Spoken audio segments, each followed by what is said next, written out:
unless they get rescinded, they're still standing. And so we've seen this over the years in different areas, and some of those resolutions have been amended, but making sure that we're doing everything that we can to be mindful of those that have passed. Again, so I'm not trying to dodge the question, that's understandable. I don't want to speak and don't mean to speak in vague terms, but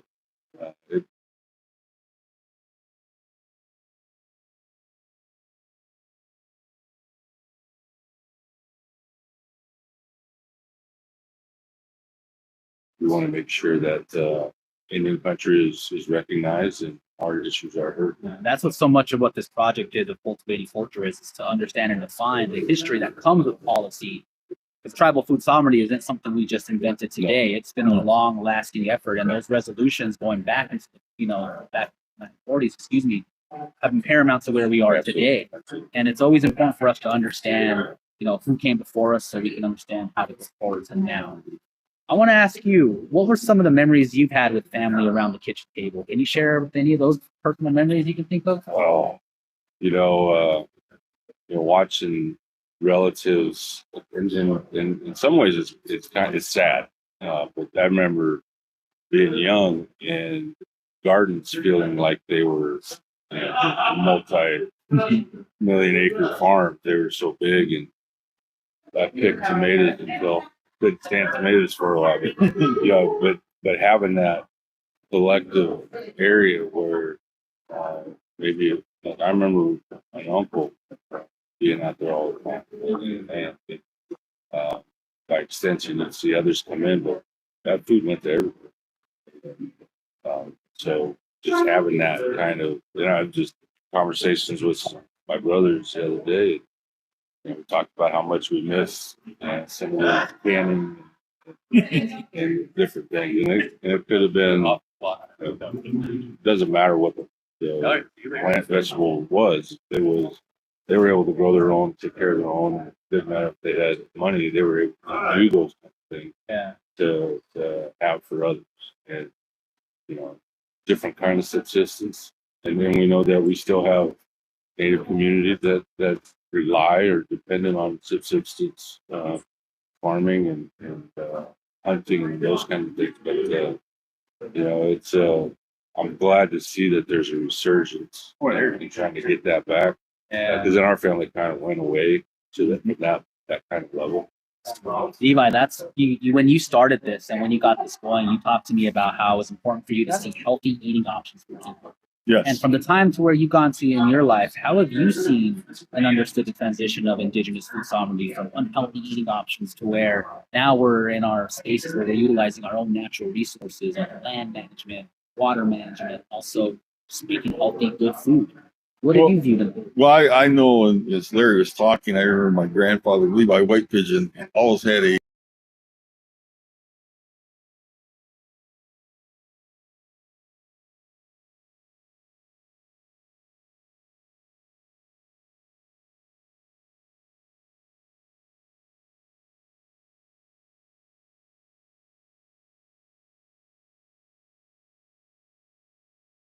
good fresh tomato. And it does speak to the fact that I think we need to eat more healthy as Native people, stay off the potato chips and all that stuff that leads to obesity and sugar diabetes. And I think that's why I'm excited about this project. And we really want to get back into pointing out good eating habits for Native people as our ancestors did. And what I've been really pleasantly surprised, we don't have to reinvent the wheel. People are already doing a lot of it. Shaun and I just get to report on some of the great things that are happening with the return of the buffalo, the salmon runs, and all that. This is pretty exciting, and that's why we're happy about this project. Yeah, it's beyond the resolution process. NCAI was a founding member with the Native Farm Bill Coalition, and those areas that are being addressed there as well. But yeah, it could take on a lot of, food sovereignty in and of itself could be growing, but it's also identifying those food deserts that many Native communities are plagued with. And my tribe did that when I was chairman during COVID. We uh, the only real grocery store for an hour and a half distance was closing down. And we stepped in and bought it, renovated it, and dealt with all the issues that were complaints from others. Old foods, or past their date foods that are being sold.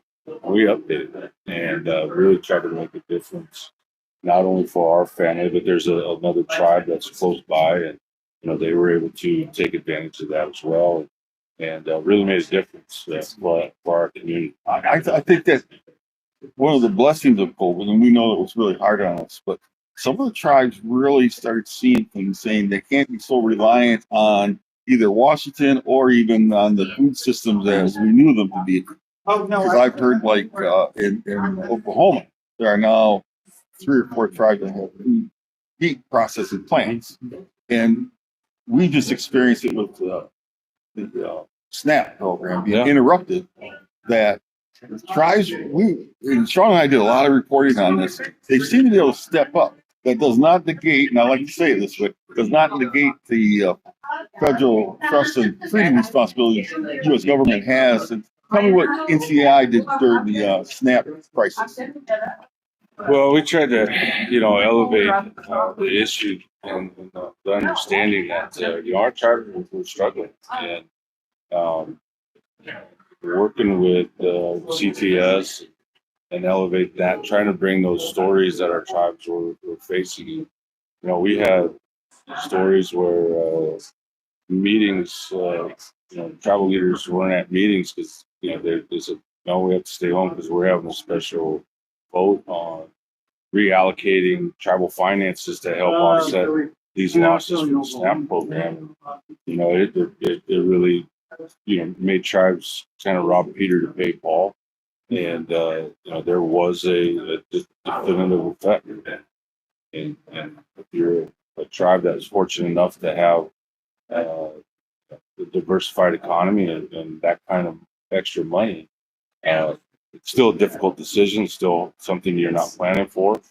But compared that to a tribe that doesn't have that kind of resources, you're talking about real impact and people starving through no fault of their own. We're that old saying, we're the canary in the mine, and how that impacts our elders and our youngest and our weakest at first. It's just not something that we should be in a position to do. So when we look at the impact of the federal shutdown and the discretionary funding that much of Indian country is part of versus mandatory advance appropriations like IHS is, and seeing what the difference is from a healthcare side that has those appropriations, and there's absolutely no difference in why Indian Health Service has advanced appropriations and BIA, BIE, and these kind of other funding aren't advanced and mandatory as well. It all stems from the same basic tenet, and that's tribal sovereignty and the trust and freedom responsibility that the United States has to our tribe. And so we shouldn't be used as leverage, or we shouldn't be caught up as leverage in this game, political pawn in a game that we can neither control or defend. But we see that kind of impact. That to me shows the depth of this topic. Like, we started talking about memories at home, like the kitchen table, and that immediately takes us to these deep conversations on policy. That's something that is exciting about Indigenous food sovereignty. Is it's deep, it's rich, and I appreciate that you're here with us to share as much of your insight into all that. And it's, I know that you do have a lot going on today. We don't want to keep you. We could probably talk all here. We do have some chocolate as well from my food sovereignty is I don't like chocolate, so you're good with me. I'll save that for someone else. Hey, let me ask. I like asking this question on this topic. Can you tell us about your favorite bread? My favorite bread? Yes. Wow. I'm a sucker for bread as a whole, quite frankly. The homemade sourdough bread, I know I should say fry bread. I feel like I should say fry bread. But, no, it's homemade sourdough bread. It's close. Yeah. You ever go down to Zuni Pueblo? That's where we make our sourdough All too. right. Yeah. I'm down for it. I'll try whatever. Come through anytime. Yeah. Thank you so very much. Thank you, Appreciate it. Yeah, Yeah, good. Keep it good to see you. Appreciate you guys being here and doing what you do. Have a great, successful conference for the rest Appreciate of the week. We're off to a great start. Great comments so far.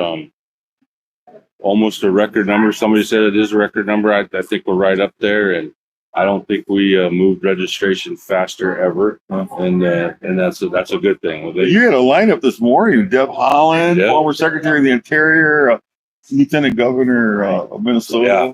We had Peggy Flanagan. yeah, we were so Hey, fortunate come on in if you want. to be in the position where, we had, I think the last time my team updated, we had 100 more requests to present than Wow. we had spots, and definitely a good problem to have when everything's important.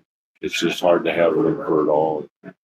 We want to continue on that track, but again, it really is indicative of Indian country coming together here to show that unity of our voices, regardless of our differences, and showing in Indian country as a whole we're together, but also the United States that divide. It's not easy to divide and conquer Indian country. Well, and one thing I want to say as you were talking, Larry, I thought that a lot of people don't realize this, but organizations such as the National Congress of American Indians, you're working on behalf of the people. They don't even know what you're working on sometimes.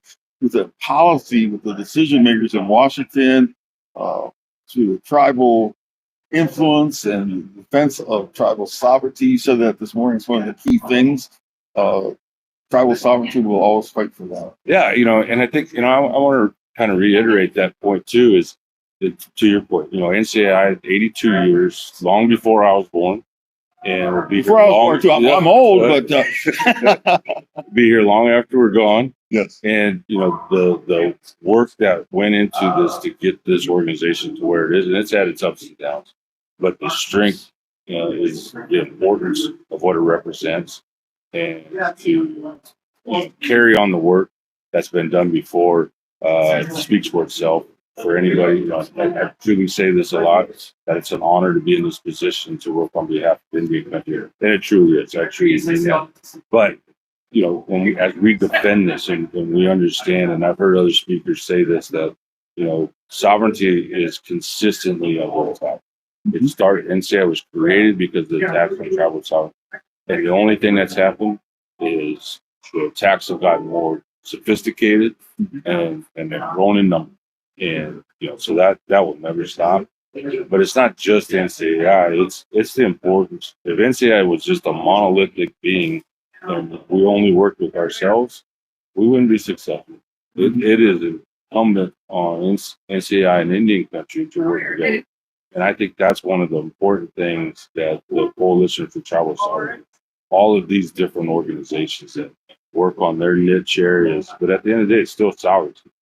And working with the intertribal organizations and bringing those collective voices, that collective work together, because there's so much noise going on, so many different areas, to your point, that are under this umbrella of Indian country that one organization can't fulfill.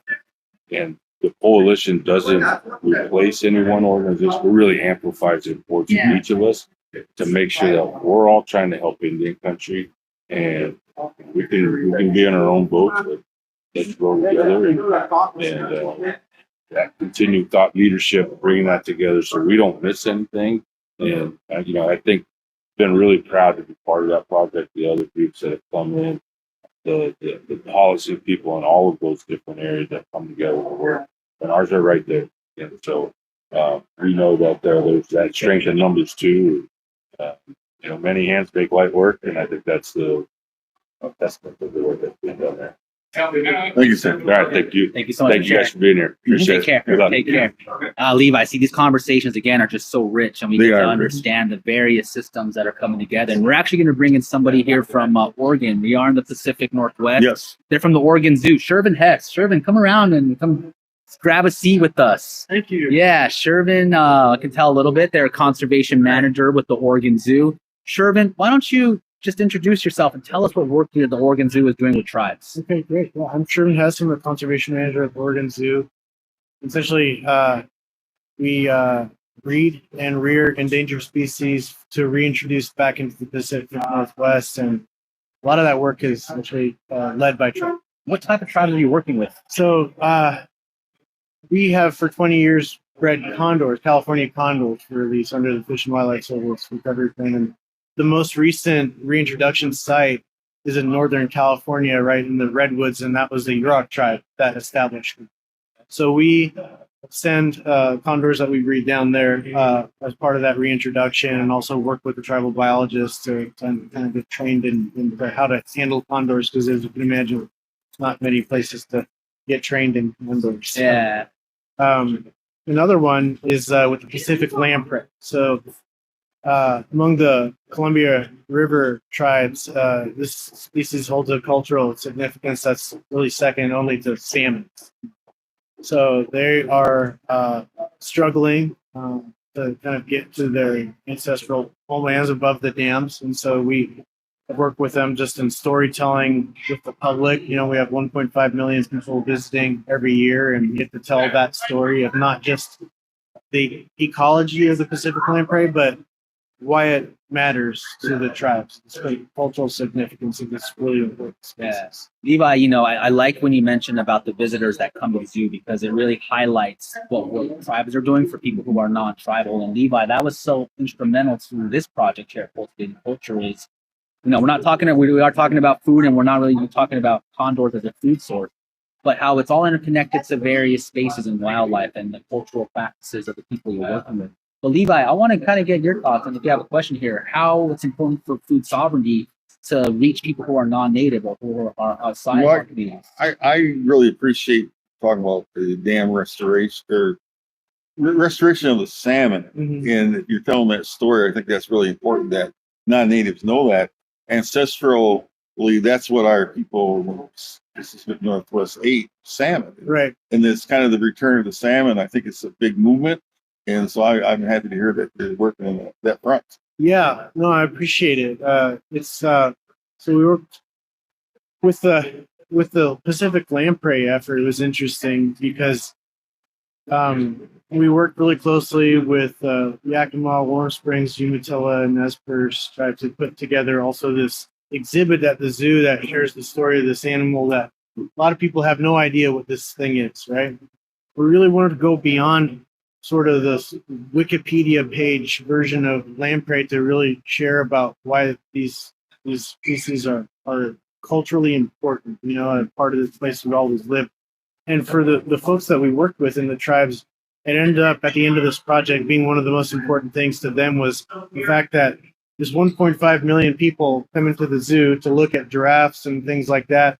Also get to see this amazing animal in their backyard that the people there have always known. Mm-hmm. And to get to know it through those eyes and that voice too of the people at the Columbia River. Yeah, that's exciting too, because when this reporting, we hear a lot from people who are working in these spaces across, the United States and Indian country, and they speak with a lot of, affirmation, with a lot of truth, with a lot of, knowledge, sometimes in the face of institutions who either are rejecting it or are slowly coming to learn it. Mm-hmm. So what have you heard from the tribes you've worked with who see the resources and support from an institution like the zoo and the people who visit it?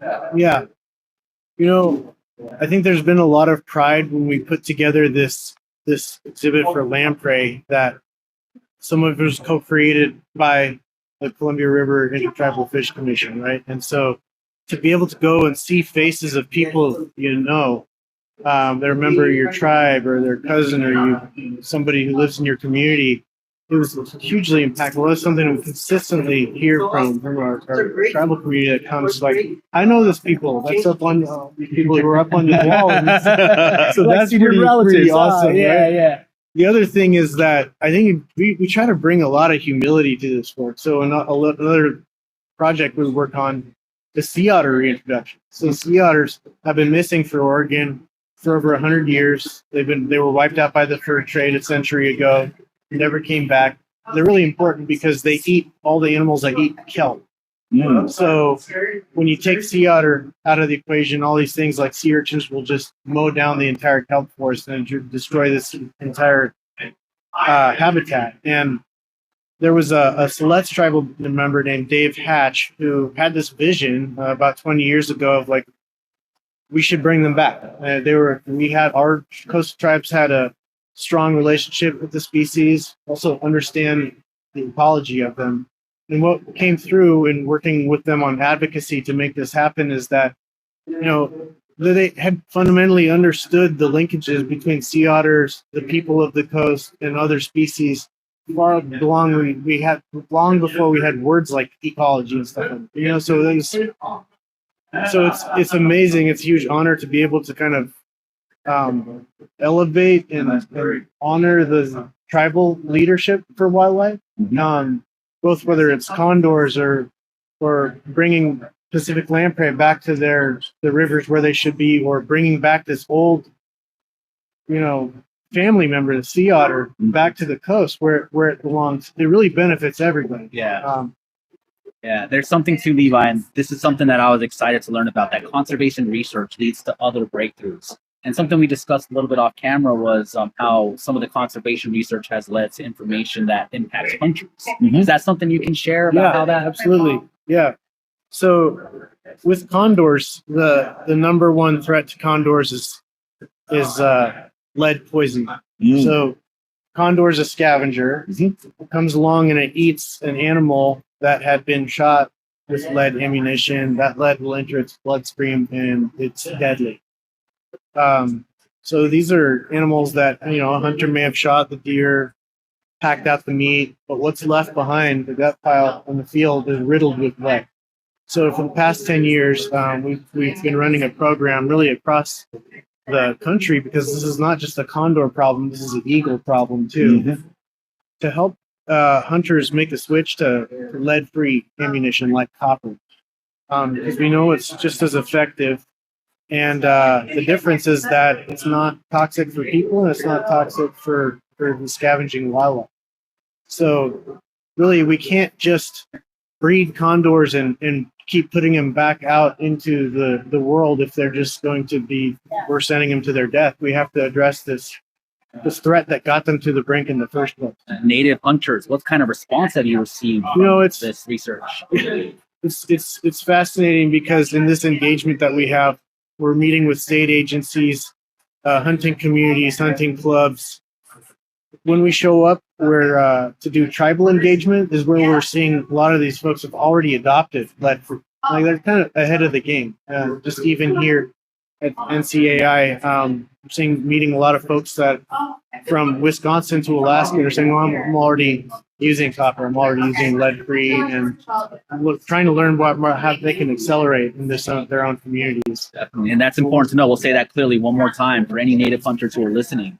Lead-free ammunition is the way to go for your hunts. Yes. Copper bullets are a great alternative because it's for safe and healthy eating if you're going to use that game for any of your nourishment, which we see still to this day. Yeah. So I would venture to say most of the audience would have no concept of that. They don't think about the lead in the birds or the animals. Yeah. So, And thank you for bringing that up. There too. Yeah. Correct. Shervin, is there anything else more you want to share? I know that you're also here at NCAI. What have been the thoughts and reception you've received from people? What are they sharing at your booth? Oh, it's just a tremendous spirit that people bring to this work, especially when it comes to this intersection with wildlife. Yeah. I feel like it's a great unifying thing, wildlife, and for the people for whom wildlife, I've always had such a profound spiritual connection in terms of subsistence, in terms of the central place that wildlife is in their culture. We have a lot to learn. And I think that this thing that we learned about lamprey, connecting our guests at the zoo to that story through the tribal perspective, I'd love to see that to happen for all of our native wildlife. And so people can really get to understand really the meaning behind these animals that are really our relatives. Yeah, I see the inspiration in your face, and Yeah. I'm feeling it too. Thank you so Yeah, much for thank sharing. you. Thank you for coming. for having me. Thank you. Yeah, Of course, you're appreciate very it. welcome. You take care. Yeah, See you. thank you. Goodbye. Levi, I see this again, just another demonstration of the broad topic we have.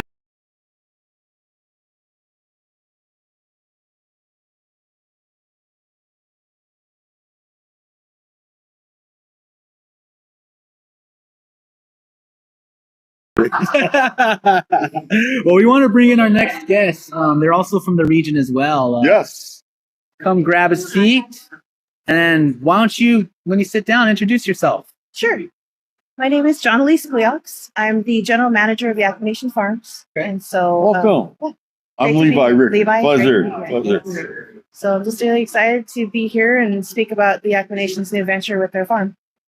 Why don't you share about it and what it is doing Sure. to help food sovereignty for Sure. Yakima people? So in 2022, Yak Nation purchased a legacy farm from a third generation Japanese farm family.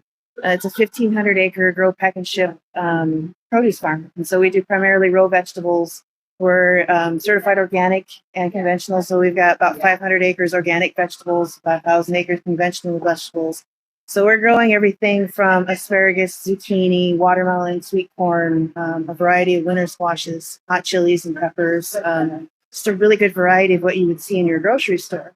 But we're also trying to now develop and utilize the programs that we've had kind of underlying throughout the Yak Nation for our health and wellness, our diabetes prevention, our healthy heart work. Utilize the tool that we have to really make sure that we're getting, especially to our elders and our youth, make sure that we're getting them high quality access to organic vegetables, but also reconnecting to where your food comes from. For a lot of people, the disconnect has happened to where we think most of our food comes from the grocery store. Tribal nations are special because we get to actually still go out and practice our culture and go out and gather the foods and medicines that we've traditionally, culturally made us unique. And so being able to reconnect and be like, okay, this is actually where vegetables come from. This is where this happens. But also, it's a really big push for our tribal leadership. One of the big charges that they've given me as the manager of our farm is to make sure that we're walking the walk and talking the talk when it comes to what modern agriculture can be, and make sure that we're walking hand in hand and kind of in lockstep with our natural resources management team for water conservation, for salmon preservation, for habitat restoration. The Yak Nation has put a lot of work, a lot of time and energy into our salmon recovery efforts here in the Northwest. And so for us to be able to set the bar for our neighbors and work as a unit across the Yak Nation to be able to stand up and say, this is what we can do. You don't always have to be extractive to the community, to the resources. You can put things back in and have a more equilibrium of produce. So it's something I'm excited to be on the ground floor of. It's really, really humbling to be a part of this. So it's something where I'm learning from both sides of like agriculture folks that have been in the industry for a while, from our marketing folks that have been in the industry in a while, but also from our leadership and our elders that have grown up and been farm workers. So we've gone a big shift and the ability to take those steps from being farm workers, being held out of being agriculturalists on a modern scale, to now that we have this farm, we have this tool that I'm excited to share with our folks in the region to be able to create access for fresh fruit and vegetables and really help create a supporting cast of food entities, especially organic food entities, to help round out plates and make sure that our first foods are still supported and encouraged to have on tables, because we all ultimately have to eat. And having a tool and a resource like this where we can sit at a table and have our feasts, have our celebrations and our ceremonies, and have stuff that's coming from our own Yakima resources and be able to share that with folks is a huge opportunity. This is just so exciting. I'm just like, I'm kind of like mesmerized by what you're talking. It's just how exciting. Yeah, you'll have to come take a tour. We I would do love tours. that. I would love that. Do you see that reaction often from people in your community who, like Levi said, are seeing all this maybe sometimes for the first time or interacting with it? What is that like for you? That keeps me excited. So I think it'd be really easy to just get into it and be really kind of I only do this, and this every day, but I get to bring people in and reconnect that food and make that connection between our first foods, and I like to call them our second foods, because that's our support cast. And so for me to be able to make that connection, and especially when you have like the big ticket things like corn and watermelon and the squash and stuff like that, where people, it's a connection. Like you can go, I did this with my grandparents. Sure. And for us, one of the big things that's been really exciting for me is to see our folks drying corn again. You know, we did several things with the sweet corn that we've got, and we gave it away to the community because we had a cooperative agreement with USDA that we were able to kind of support that cost. And so it was something we didn't take a loss at the farm. But what I saw on social media was the granddaughters and the nieces of the people that we lost during COVID restarting that connection again. So that to me is the win and the connection of what the next generations are I going to was be able going to to do. ask you about that because as you were talking, I was wondering how are you transferring this down to the youth, getting them Yes. involved at a young age? Yeah. A lot of School our age children? school-age children. Wonderful. Yeah, most of our staff is under 45. So we've got young folks. Most of our management staff are enrolled tribal members. And then a lot of what we're doing is interaction with our college-age students. We do a lot of college-age tours. We've been trying to support our students that are going into the trades. And so guys that are going into welding or, you know, HVAC or that kind of type stuff where they want to do commercial applications, we try to house them as much as possible. And do those sort of internships. But we've been doing things with our local on reservation schools. And, you know, we go and we'll give pumpkins, or we've been doing a lot of things with farm to school type activities where we're getting our local vegetables in there. And I try to do as many speaking opportunities as possible because it's always fun to walk in and say, well, what do you think a farmer looks like? And 99% of the time, they don't say this. So, you know, it's been a really cool thing where the kids are starting to really take pride in seeing the acclimation stickers on things and knowing that's where it's coming from right down the road. And it's not coming from this nebulous store somewhere. So What I like about that, when you get to the youth, you're talking multiple generations because once it gets instilled in them as a way of life, I'm just really excited about this. On our reservation, we have some pretty good 4-H and FFA programs, Nice. And we have a really strong representation with our tribal students in those programs. And so being able to come and as the farm support either from livestock to produce to orchardists, you know, that sort of type thing, and offer that opportunity for the kids to come out and see it's more than just riding around on a tractor. It's more than just picking stuff in the hot sun. There's marketing, there's science, there's chemistry, there's, you know, finance, all of these different things that all are applicable to agriculture. And for the Yakima Reservation, most of our economy is agriculturally driven, but it's just not the tribal folks How that large are is your doing that. tribe? Our tribe's a little over 11,000 members. Wow, so that's pretty 1.3 significant. million acres. Yeah, it's in South Central Washington. So It's pretty good. yeah. So we're pretty. I'm excited. It's something where we're still figuring it out. There's a lot that we are trying. Well, we definitely want to learn more about it and cover it more in Native News Online because we actually just connected last week with one of our representatives, and so I'm really interested in learning much more about it. Yeah. Anytime you guys want to come out and share any information, we're there. It's exciting to have the word cultivating in the name of what we're doing here because it really is about growing things. And Levi, you know, what she mentioned here reminds me a lot about our conversations, especially when we were covering the government shutdown and we focused our conversations around food distribution and food programs. And we had already done reporting that demonstrated that tribes were working either in their own systems or with other tribes to manage some of their own food systems in a way that sets some of them up to be prepared to provide food for people who may have lost SNAP benefits. And something you were always asking me about was like, how are the elders doing? How are the elders doing? And I'm curious to know, is there any examples that you can share from Yakima about what the shutdown impact did for your nation and the people that you work with? Shutdown hit us pretty hard. We have a large contingency of tribal members that are BIA employees. So they were furloughed for those 40 some odd days. We have a high, a high number of folks that are on SNAP benefits within our reservation and within the Yakima Valley. It's one of the highest in Washington State. So we did have a lot of folks that were directly impacted, and we've been Yakima Nation leadership actually called for a state of emergency, and so Yakima Nation Farms, we've been trying to contribute as much as possible. We're kind of at the end of the season, so we were going to have winter squash and stuff like that, but we were trying to help coordinate. We're part of the task force for that, but for us, it was a direct, instant impact, and so we've seen our food pantries be impacted. They've got record numbers going through them. And so we're working with a lot of our hunger relief organizations throughout the county and the region, and really trying to work with them to figure out how they can impact the 29 other tribes in the state or utilize their capacity to be able to move things around.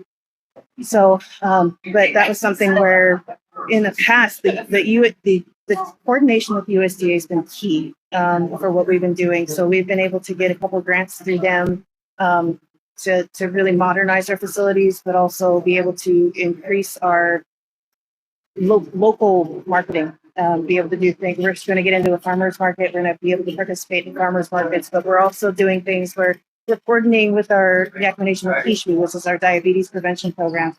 Every week during our active season, they do free giveaways. And so they're right across the street from our elder facility. So the elders come across, and they are our most successful demographic of folks that want to get vegetables and are getting excited about vegetables again because they're not scared of the younger generations, they still kind of look at it as punishment. But older folks, they know how to utilize the vegetables. Our elders are really good at being able to cook things and make things palatable and make it a part of their family's table. And that's been one of the really cool connections of what we've been able to do is create that access and make that a reliable cycle for them. And they've gotten on a cycle. So we have folks that show up every week, and they're there, and they take what they can use. It's something where we're trying to minimize our food waste. As an industrial complex type thing where we're shipping primarily to grocery stores, there is a large part of what we grow that we don't use for retail. Mm-hmm. And so figuring out how we can utilize those off-graders, number two type things that are farmers market quality, but would more than likely go to a processor or for us, we compost. And so we would use it for compost, but I would much rather it be used throughout the region for its intent and purpose of food, because it's still really awesome stuff. But that's just that step of modernizing our model. Because that farm that we had is over 100 years old. And so it's really been what it's been doing for the last 40 years. And so we're trying to figure out how do we modernize that? How do we give it our influence as tribal people? And how do we start bringing our tribal workers back into the fold? So is this truly like part of the economic development arm of the tribe? Yes. Or is it, okay, that's good to know. Well, thank you very much. I kind of have one more question. That's okay, yeah, because sure. this is such an opportunity to do shared knowledge. And you said something about, finding pathways to get grants from the USDA. Is there anything you can share from your experience this year about what tribes may be able to do to have relationships with the USDA? Our USDA partners have been really, really helpful from the state level to the regional level. From the state level, Washington State's been they have really good representation either through NRCS, FSA, those type things. But the big key for us has been Intertribal Ag Council has really taken a step up to be one of the leaders of helping disseminate information across Indian country. And so their annual meetings next month in Las Vegas, but they have state representation or at least regional representation in every area. And so they're a great network of folks to be able to help. For us, also, the Native American Agriculture Fund has been a big one too. They're really good at disseminating information too.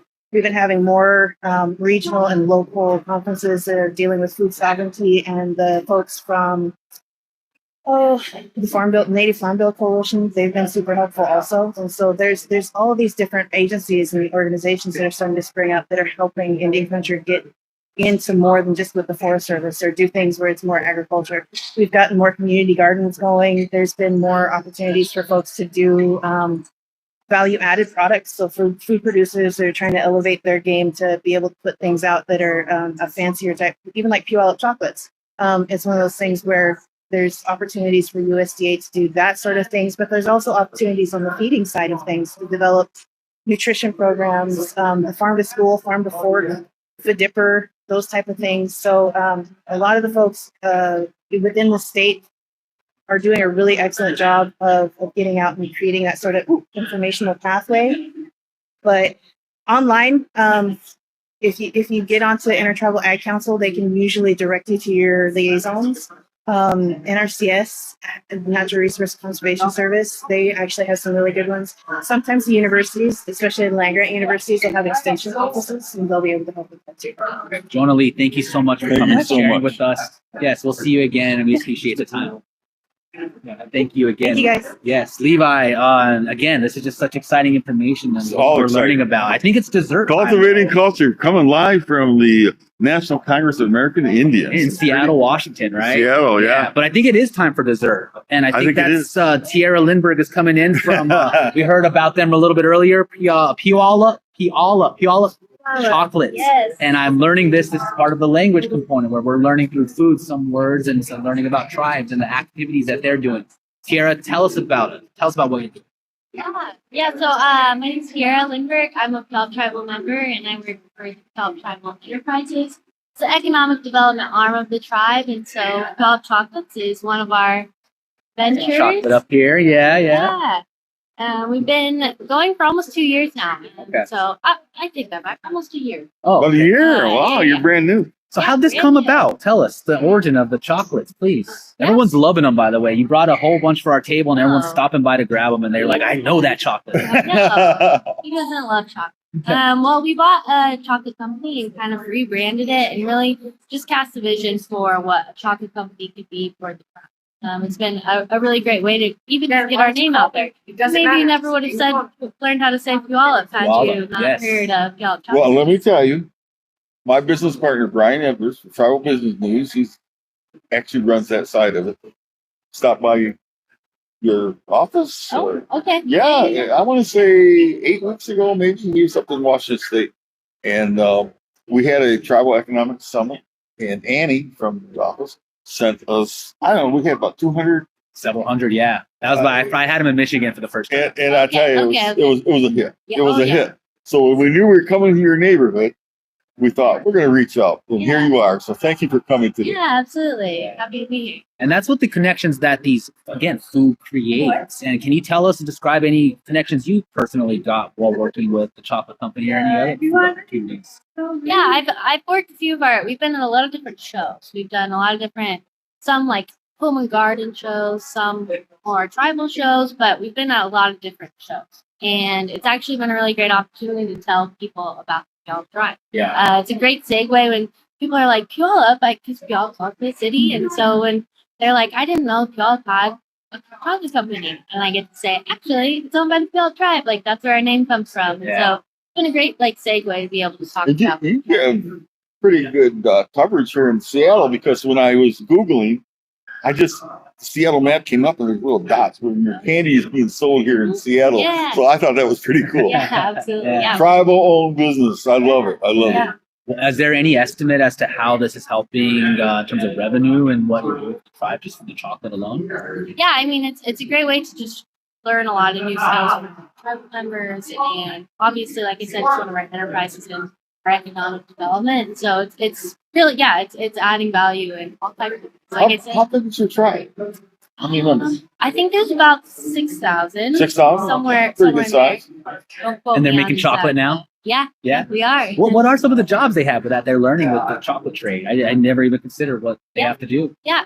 Well, I mean, there's all types of, from manufacturing the chocolate, packing it, like, more general labor, to in the office and marketing and sales and different things like that. So it's really a great place for job creation. Which in all of our ventures, that's really a goal for us, is to Yeah. create jobs for So when you see Puyallup here on this, and I'm learning it, Puyallup, Yeah.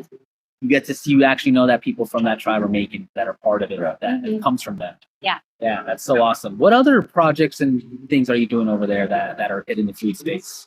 Food space, yeah. So we have a restaurant down on the Ruston waterfront, Tacoma. It's Okay. called Woven. We launched about a year and a half ago, and so it's been a great way to just have fine dining owned by the Puyallup tribe in a really popular area where a lot of people go, tourists, all the above. Fine dining, what's on the menu? Tell me. All types of seafood. It's Woven Seafood and Chop House is the name, and so there's a lot of surf and turf type of options. Nice. Woven, Yeah, it's really good. Yeah. All right. What was this? I think you mentioned the chef that you brought in as Yes, well. Yeah, yeah, tell me about the chef. Roy Yamaguchi. He helps create our menu and create our dishes, and so he's a pretty famous chef, I guess. Okay. I don't really know a lot about chefs, but apparently he's a chef. And I can attest because the food is really good. The food is good. Yeah. What's your favorite menu item there? Ooh, honestly, they have a good poke bowl. They have a lot of good salmon. There's stuff on there. Yeah. It's really good. You know, we were talking about this earlier with the person from the Oregon Zoo, but this restaurant is another opportunity for people who are not from the community to learn about. What kind of reaction have you gotten from people who are first learning about your tribe?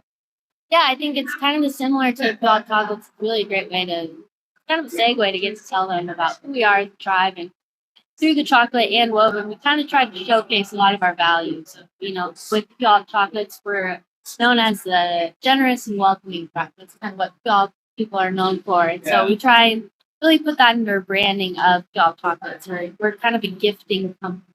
When you see the packaging, you're like, wow, this is so generous. And so that's kind of our vision, is to bring what we value as people into our product. Yeah. To share that with others. That's very valuable, I think, at the foundation for a quality business approach. Yeah. And, you know, again, back to the shared knowledge aspect of what we're doing here. Do you have anything you'd like to share in terms of best practices, or maybe some chocolate to avoid for tribes or, you know, tribal enterprises that are looking to get involved in either restaurant or other food spaces like chocolate? Yeah, I mean, I think in the topic of just food sovereignty in general, it's kind of, for us, we're in such a urban area, and it's not like we have a lot of our land is commercialized and privately owned. And so I think food sovereignty it's kind of a different take on how can we adapt based on like who we are. Still retain that sense of sovereignty. Yeah. Travel sovereignty. And I Yes. think a lot of that comes down to taking ownership in the food environment from start to finish. So our chocolate, for example, being able to source from bean to bar, from Bean to bar? Yeah, I like that. Bean to bar. We say seed to table. Yes, Bean yeah. to bar is Yeah. good. Okay, Yeah. yeah. And so sourcing our beans all the way through to making the chocolate. Okay.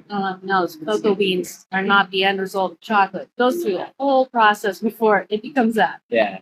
So being able to have ownership over that entirety and being able to choose maybe more indigenous farms that have nuts or fruits or things like that maybe wouldn't be the first choice for a buyer. So you have different varieties of chocolate. Yeah. Right. Yeah. Yeah. Annie, I talked to Annie a couple weeks ago. I was quite impressed. I was actually quite impressed with the marketing side of it. Yeah. The packaging. Yeah. Somebody put some thought into that, and it seems to work, right? Yeah, it's Annie. Annie's a really smart. Is Annie? Oh, okay. Yeah. I mean, obviously she would say it's a team effort, but she's really the brain behind the operation. That's Yeah. awesome. I just have somebody smart working with you to get it going. Yeah. Puyallup chocolates. I'm gonna have a box here a little bit later, not right now. Or a few. Yes, a couple, few. Yeah. Thank you so much for bringing that, for sharing your absolutely. perspective and what Puyallup Tribe is doing. It's another inspiration to what tribal food sovereignty is, and I appreciate your definition with that as well too, because you have unique circumstances, and that's every tribe. So, thank you so very much for joining Thank us. you That was so much. wonderful. Yes, thank Yes, you. you take care. Guys. Wonderful.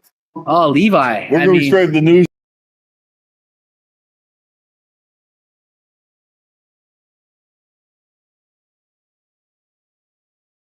You can come here to our table and we'll give you a free chocolate. That's right. You can Just try come on over it, and walk see us. away from home. I might give you two so you can take home to your cousin.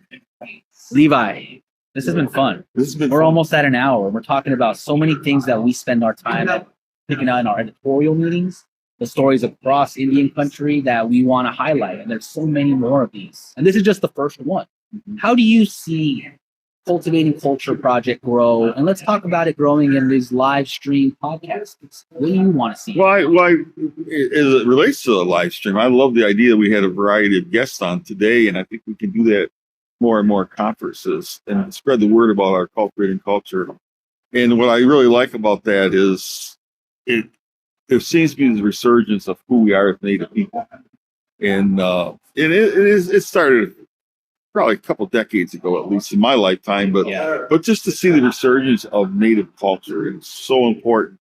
And people are catching on to this whole notion of Indigenous knowledge, how important it is. So much of Indigenous food sovereignty is, in fact, indigenous knowledge, and it's how our ancestors lived, how they knew how to farm, they knew how to when to harvest the crop, how to keep it during the winter and into the spring, and then replant. It's just a beautiful cycle, and of course we've been covering some of the restoration of the buffalo. We did a story about the salmon, and I think as time progresses, Shaun, we're just going to find out more and more, and we invite people in the audience, tribal people who have stories to pitch, reach out to us, and we will listen to you. And the beautiful thing I think I have been telling people that I've discovered about this project is we don't have to reinvent the wheel. So many good things are already happening in Indian country as it relates to cultivating culture, food sovereignty.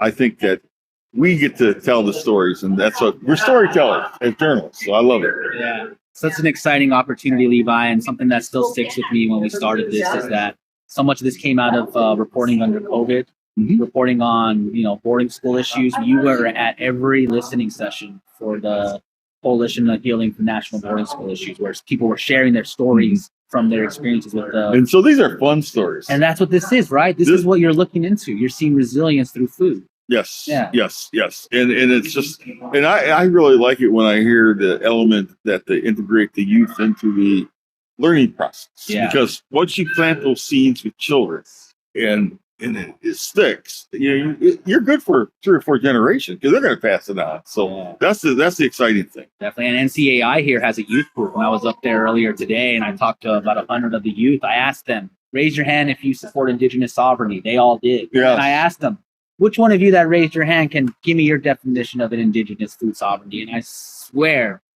these people are reading like they know it from the back.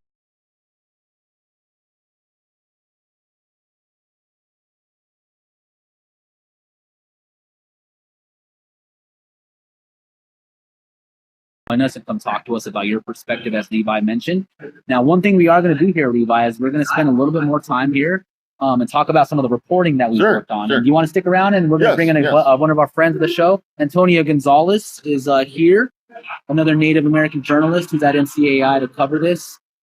And Antonia is going to come back around and share with us, and we'll have a reporters round Remember, table. we worked with her at the Democratic Convention. We were in Chicago at the Democratic Good to see you. Convention. Hey, Antonia, nice to see you. Yes. So, still doing it. Still Making it happen. Yeah, that's great. That is wonderful. what are you seeing at NCAI that you want to share? Yeah, so the young people from across the country are gathered for the youth convention, which is taking place alongside the annual convention. There's more than 160 young people up there, ages 14 to 24. They're just looking and discussing tribal sovereignty. When I was up there earlier, they were talking about policy making.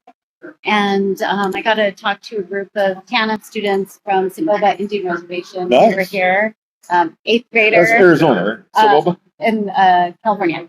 Oh, California. That's right. I've been there. And they were excited. I was on the longest walk with Dennis Banks, reversing diabetes. So, yep, I was a little confused, but it was California. You're exactly right. Well, it's exciting to hear from young people. They're so, they have so much energy. They're so great with technology. I mean, you have a problem with your phone, take it up there. I'm sure someone can fix it.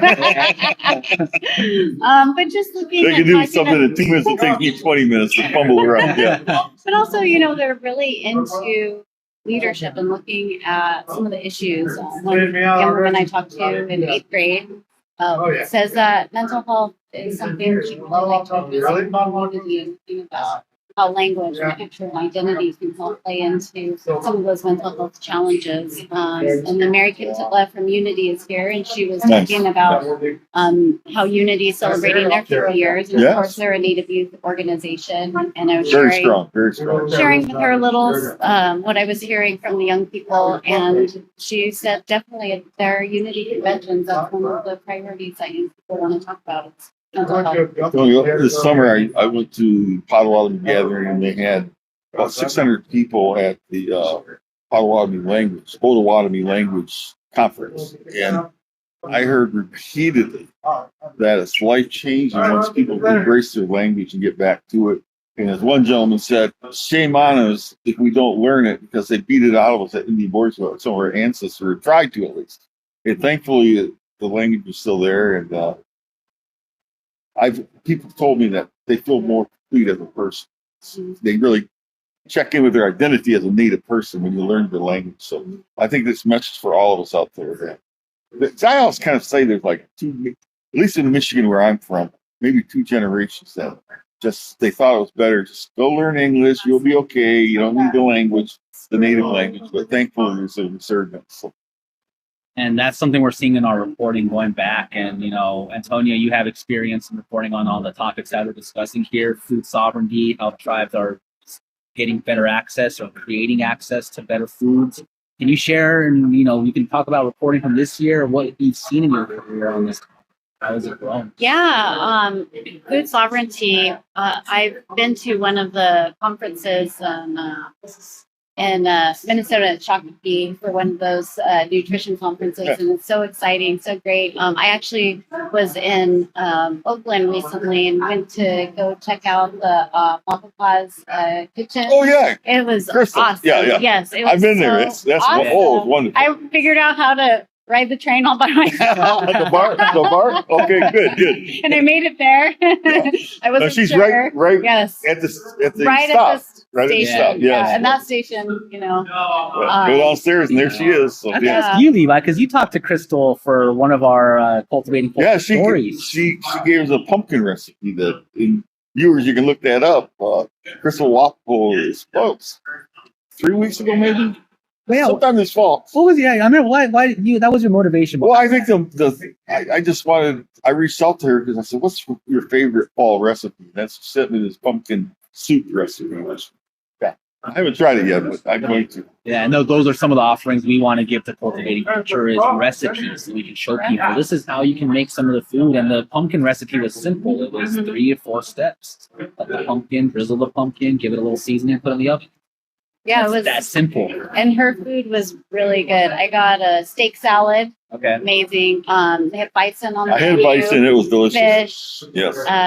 When I travel up to Alaska, subsistence, hunting, fishing, gathering, very, very important part of Alaska Native way of life, and continuing to make sure that those are protected. And that's a huge fight.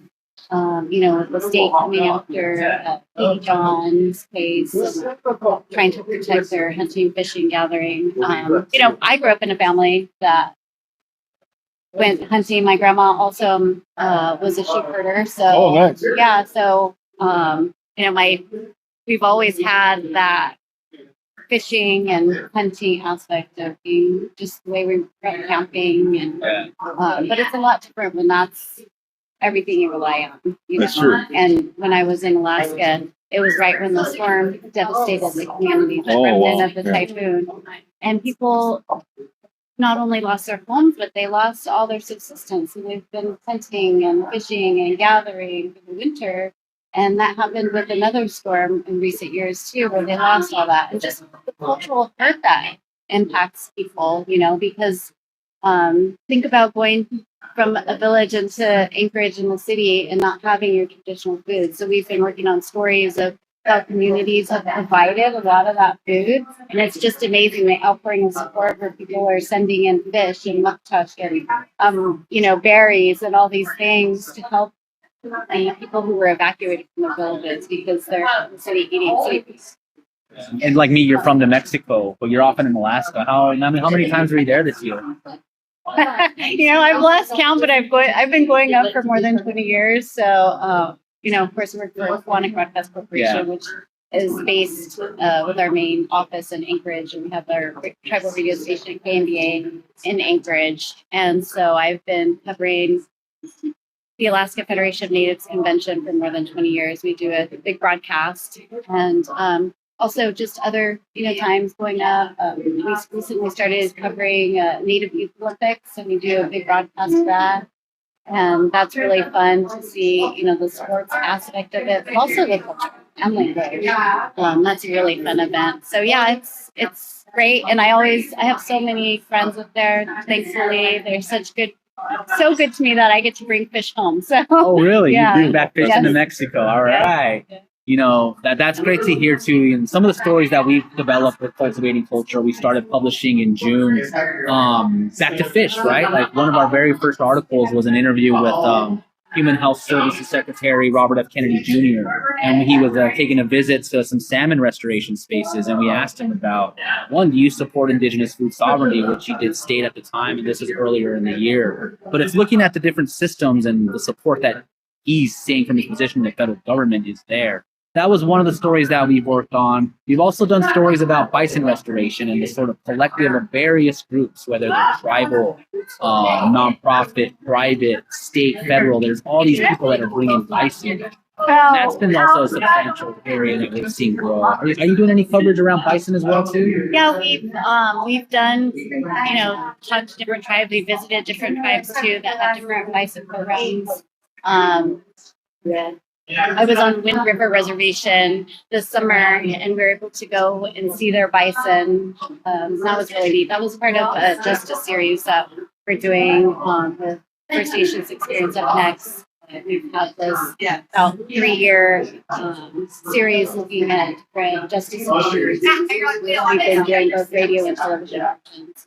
And we just aired that story in September from when we were looking at the reentry program and how it was really interesting that pretty much every single person that we were on talked about getting another chance, how difficult it was to come home on a reservation and how these are vital services because a lot of people, there's no federal prison in Wyoming, so they go to out-of-state federal prisons or in-state incarceration for lesser charges. But they're going in with just the clothes on the back and then what happens when they get out. Like a lot of times, trying to find housing where you can have sober living and not repeat the cycle and then end up back in the justice system.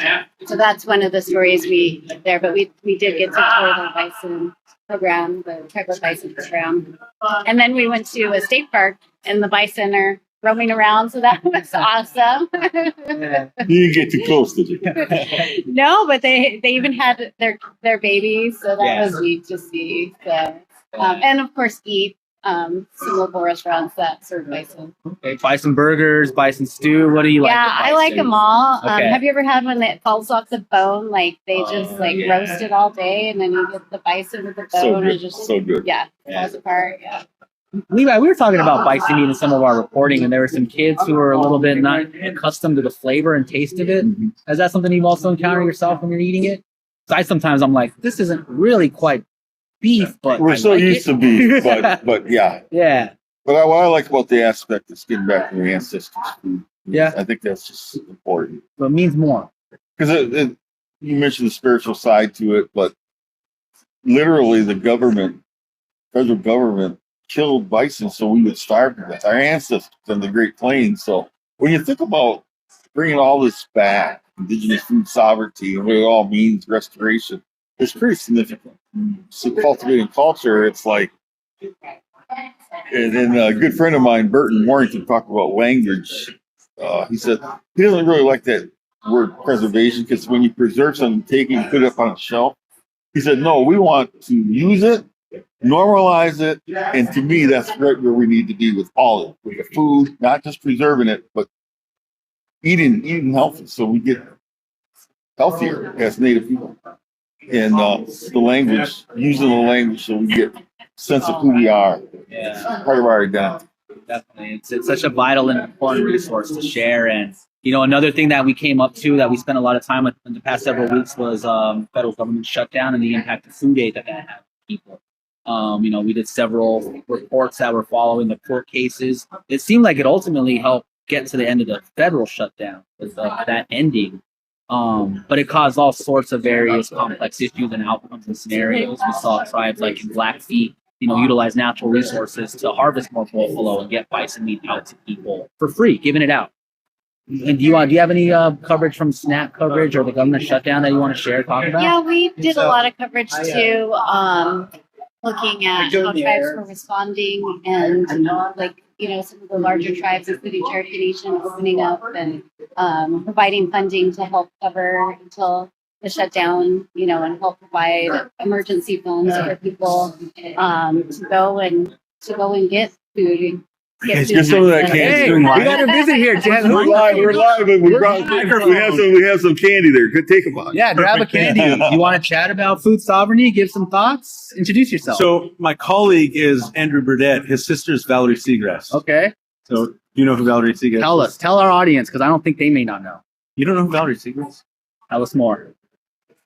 You'll have to Google her. It's far too much. I'm not qualified to have a conversation about her work, Okay, but she is probably Washington State's leading component about food sovereignty. okay. She has a master's degree. She's a nutritionist. I believe she's running her own organization now. Okay. A lot to it, but yeah, she's out there. So- She's abroad. When we bring that term up and that concept, that's who you think of immediately. Those people. Yeah, Where are you from? I'm enrolled in Yakima, but I work for the Muckleshoot tribe. Oh, nice. Yeah, I'm a Muckleshoot descendant. That's Oh, our- wonderful. Wonderful. I appreciate that you came. And And that's the stopped by and nice thing shared about that, being here at the National Congress of American Indians. We can talk to everybody. I get you guys' prompt every morning. Wonderful. Wonderful. I love it. Keep reading Native News on Right on. Thank you so much. Take care. Extremely good. Yeah, that's part of the live opportunities that we have here, Levi. Is Yeah. we can just talk with people immediately and directly. Well, Shaun, I want to tell our viewers that on December 11th, we are going to be out and about, and we've been talking to some Indigenous chefs, and we're going to go to a restaurant, and as part of our year-end campaign, and you and I will be there and doing very similar to what we're doing tonight. So December 11th. So you readers of Native News Online, you'll hear more about it, and we will start advertising on our Native Badashway as well. And yet to be determined which restaurant, but we kind of have it narrowed down to two. So Okay, yeah. So stand by for those details. That's a fun teaser. Yes. Is there anything you want to share, Antonia? Tell us where people can see your work. nativenews.net and KMBA.org. We have a lot of great reporting. We're doing a lot of original reporting with our news team at KMBA, continuing to follow storm coverage. One of the recent stories that one of our reporters covered was looking at the school children who got evacuated and how are they going to go to school? And a UFIC language immersion program accepting 70 students off the bat.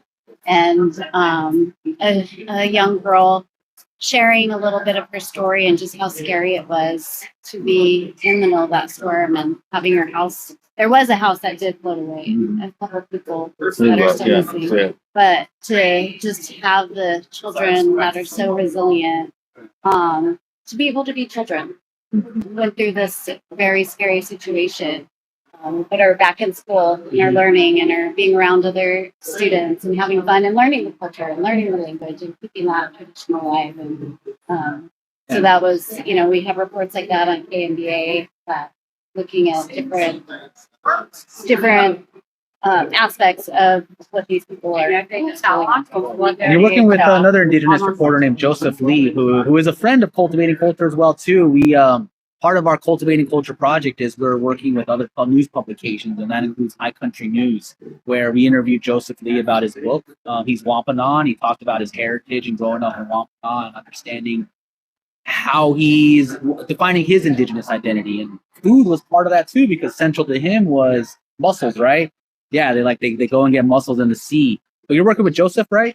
Yeah, so Quanic has a collaboration with the Mountain West News Bureau that Joseph is part of, and Native Public Media. And we started a show last December called Our Living Lands, and it's a 5-minute program that I host. Joseph is the editor, and Daniel Spalding is a producer. And we look at different climate issues. And we've had stories about an Indigenous rock band rocking out for the environment to to looking at how horses are being impacted, Wow. plants, books. Yeah. A lot of a variety of different topics are featured on that show, and formats was more interview style, so it'll be just one story. So it's the host, I introduce the story, and usually either a reporter or a producer or Daniel Spalding do an interview, and it's stories from us. Well, thank you for coming. I, for one, as publisher of Native News Online, love it when we collaborate with other Native news agencies out there, because all together we're still real insignificant. However, we have a big story to tell. Right. It's a wonderful thing when we work in collaboration. So Yeah. thank you very much for coming. Sheena Witch. Levi, appreciate that we're here. I was going to say, do you want to talk about some Native News Online coverage that's outside of Cultivating Culture? You had a thing on Ken Burns, right? Yeah, I was able to interview Ken Burns last week, and Oh, you interviewed Mr. Burns. I did, and Excellent. he was. It's part of his series that is actually going on tonight on PBS. It's a 6-part, 2-hour per episode, 6-part, all week long.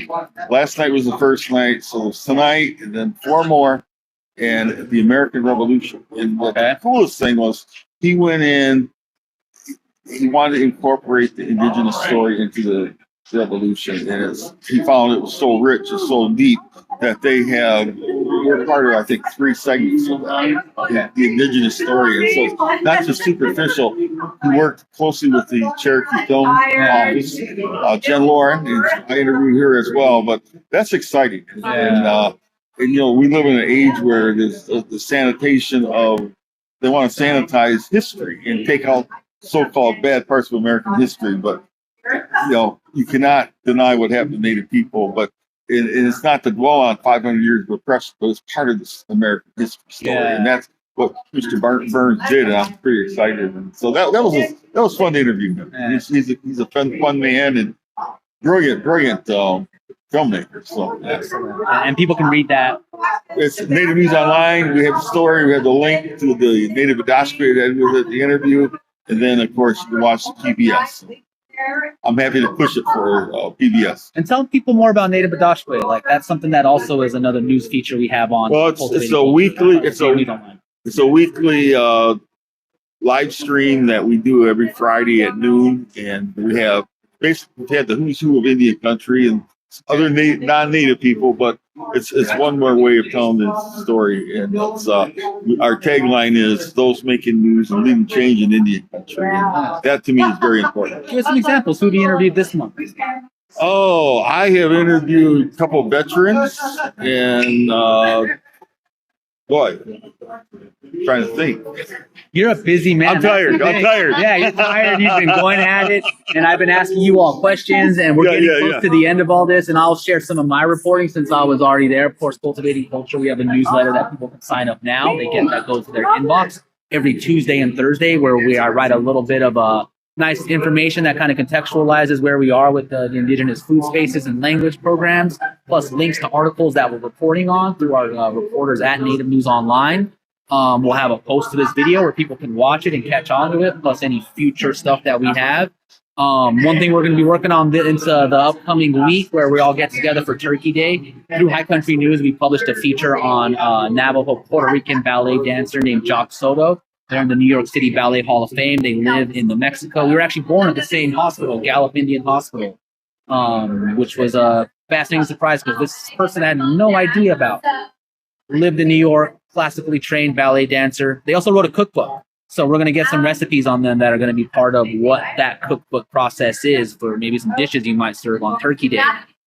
Something we learned about Jock in the feature is he was named as People Magazine's like sexiest people alive. Oh, really? And and Antonia, that's just somebody from our hometown. Like we didn't even. And where some of the things we're learning to understand where these spaces are. So we'll be sharing some of the recipes from Jock's cookbook that you can read and hopefully make some good recipes on it. And then we have another issue for High Country News in December where we're going to be publishing an article about NCAI and the efforts it did to lobby Congress this year, while also integrating itself ahead for tribes to be prepared for the government shutdown and some of the responses that we saw. Things people are talking about here. And that's the coverage and reporting that we're staying ahead on. One other thing we're looking at with Cultivating Culture specifically is about wild rice. That's something that is to the heart of where Levi is culturally rooted at in his foundation. The Menominee is there. And that's something that we'll also continue to report on. And with that, I think we can wrap it up. What do you think? I think we can all right. Well, I appreciate everybody for joining us. And of course, check out all of our news, Native News Online. You can check it over at Kiwanis Broadcasting on your radio. And we hope to see you all again. Thank you.